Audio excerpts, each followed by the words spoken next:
Saludos, mi nombre es Marco Nogués y en este video vamos a dar continuación a contestar la pregunta de qué se trata el curso de Mecánica 1. Como vimos anteriormente, la cinemática es la parte del curso donde describimos el movimiento. En el Galileo, con su estudio del plano inclinado, se dio cuenta de que el movimiento era un movimiento acelerado. ¿Cómo obtener un movimiento con velocidad uniforme? ¿Y por qué? ¿Y qué implicaciones tiene esto en el entendimiento de las causas del movimiento? Imaginemos que después del plano inclinado ponemos un riel, pero ahora completamente horizontal. Lo que vamos a observar es algo parecido a lo que tenemos en este video, y es un movimiento uniforme. ¿Qué implicaciones tiene esto? Pues la idea acerca del movimiento que tenían entonces estaba dominado por lo que Aristóteles había planteado. Es decir, que los objetos tienden a moverse a su lugar natural, según su naturaleza, y el movimiento necesita una fuerza para moverse. Entonces, para Aristóteles, el hecho que un objeto se moviera, no importa el movimiento, es que tendría que haber una fuerza para impulsarlo. Una de las cosas que se dio cuenta Galileo es que la fricción y el rozamiento juegan un papel fundamental. La fricción disminuye la velocidad. Si por ejemplo en lugar de tener un riel que disminuye la fricción tenemos una superficie rugosa, la pelota se frena rápidamente. Entonces, conforme se va haciendo o se va utilizando materiales con menos fricción, el objeto tiende a moverse con velocidad uniforme, con velocidad constante. Esto nos habla que el papel de las interacciones, que nosotros la podemos conocer como fuerza, es fundamental. Por lo tanto, planteó Galileo que un cambio de velocidad, como el que se da en el plano inclinado, es debido a que hay una interacción que está actuando en acelerarlo. Y entonces, si un objeto no tiene esta interacción, el objeto se va a poder mover con velocidad uniforme. Y aquí cambia el paradigma de movimiento, porque entonces no es necesaria una fuerza para que haya una velocidad, sino la idea fundamental es que la fuerza en lo que hace el cambio es en el cambio de velocidad, en la aceleración. Aquí tenemos una animación donde justamente vemos cómo el movimiento es acelerado y luego es uniforme, y nos señala lo que vamos a ver a lo largo de esta parte de dinámica, y es localizar cuáles son las interacciones, las fuerzas que están actuando.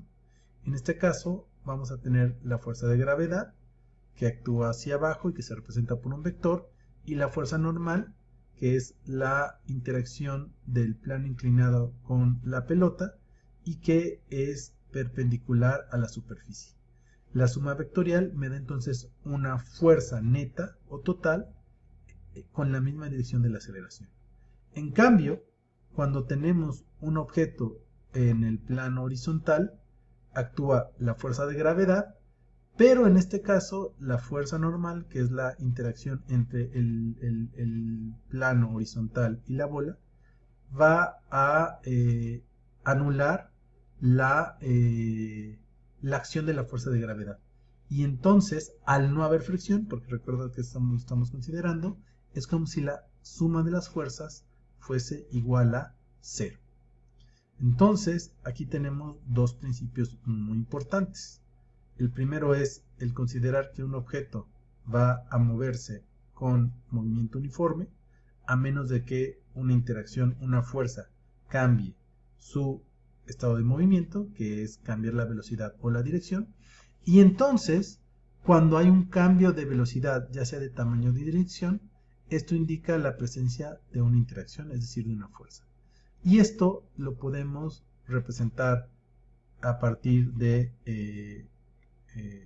una ecuación matemática donde intervienen vectores, donde la fuerza neta va a ser igual a la masa por la aceleración. La masa va a jugar un papel fundamental, y aquí tenemos una representación visual donde efectivamente vemos que la dirección de la aceleración es la misma que la dirección de la fuerza. Entonces esto es lo que vamos a desarrollar a lo largo de del estudio de esta parte. Y aquí tenemos un ejemplo de cómo se visualizan las interacciones y se relacionan con el movimiento. Nuevamente siempre vamos a partir de una situación física, en este caso idealizada y simplificada. Aquí tenemos un bloque de hielo, donde tenemos un cohete encendido, y lo primero que nos tenemos que preguntar es cómo es el movimiento. Y retomamos lo que hemos visto anteriormente. Aquí tenemos justamente la representación de posiciones, velocidades y aceleración. Entonces vemos que la velocidad va aumentando y que la aceleración vamos a suponer que es constante. Y como habíamos dicho, la regularidad o el principio que se cumple es que si hay un cambio, en este caso del tamaño de la velocidad, es que hay una fuerza neta que está actuando. Y aquí vemos que debido a que este sistema compuesto por el hielo y el cohete, si lo aislamos, nos damos cuenta que está interactuando con la Tierra, que va a ser la fuerza de gravedad, con la superficie a través de la fuerza normal, y con también va a haber una interacción a partir de los gases que salen del cohete. Esto nos va a dar tres fuerzas y se van a representar en un diagrama de cuerpo libre. Aquí es interesante señalar que el considerar un bloque de hielo nos sirve para enfatizar que la fricción entre la superficie es nula, ¿no? Y una vez que hacemos esta representación del diagrama de cuerpo libre, vamos a sumar vectorialmente y vamos a obtener una fuerza neta, que en este caso va a ser igual a la fuerza de empuje del cohete, ya que nuevamente la fuerza de gravedad y la fuerza de la interacción entre la superficie y el bloque se van a anular. Entonces esto es un ejemplo y lo de los ejercicios que vamos a estar haciendo para entender las situaciones físicas en términos de las interacciones. Espero que les haya servido y nos vemos en el próximo video.